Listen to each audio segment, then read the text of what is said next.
friends. Welcome to a new offering from us here at First Baptist Church. During this Easter season, we were thinking of ways we could stay connected as a worshiping community together. Many of you have enjoyed the musical meditations, the prayers and piano music that have been put together by Jen, and we're going to continue posting those on Wednesdays. But on Friday evenings, we're going to have these hymn sings now. So each Friday, we'll post a brief video with 3 pieces of music that you are welcome to sing along with. If you'd like to receive email copies of the lyrics to the hymns, please reach out to the church office. If you'd like to help us select the hymns, please look in your home caller for that half-page tear-out that has prayer requests, hymn selections, and other things of note for our congregation. Send those into the church, and we'll use those to craft this hymn sing.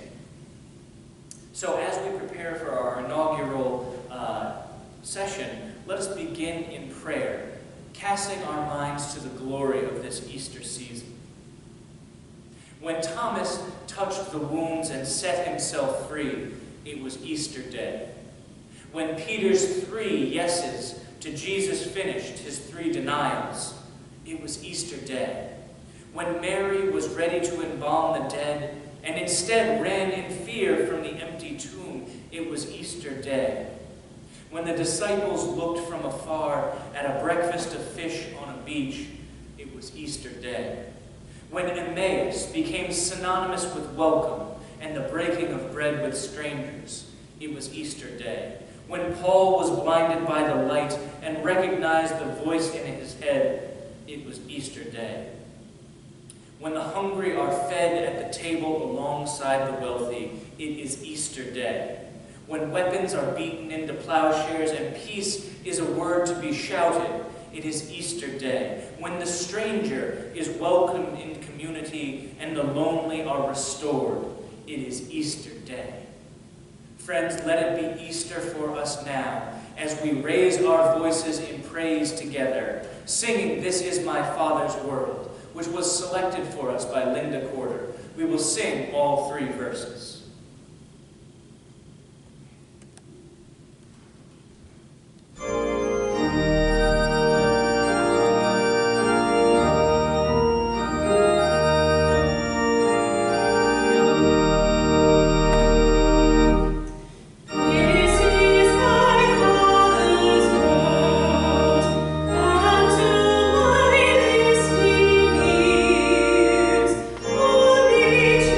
Sings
hymn for our hymn sing today is going to be What a Friend We Have in Jesus, which I know is a favorite of many of you. And I thought before we sing that I would share a little bit of the backstory, the history of the hymn.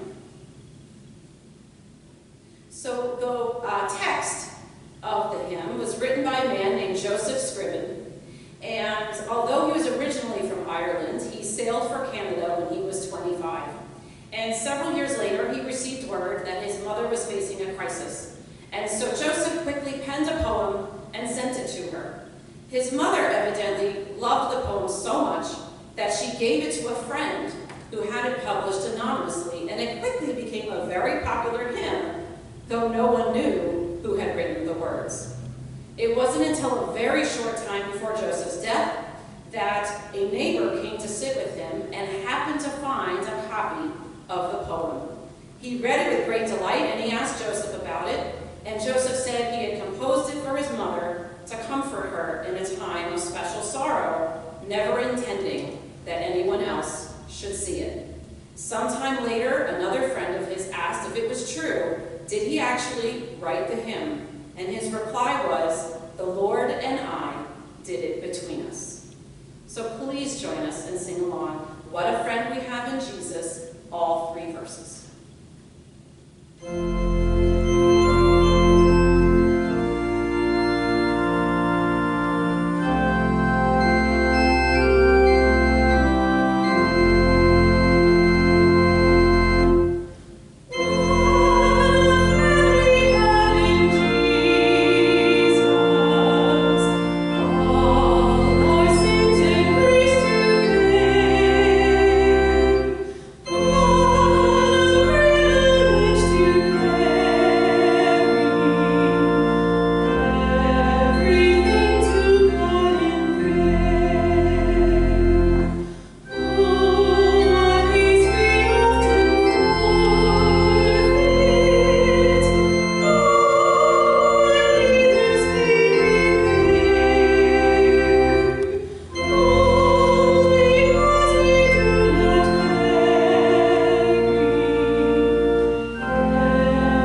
Friends, even in our distance, Christ has brought us together, together in faith, together in hope, and together in love. Until we are brought together once again, may each of us be living testimonies of Christ's love for one another and all who we come in contact with. Go in peace, friends.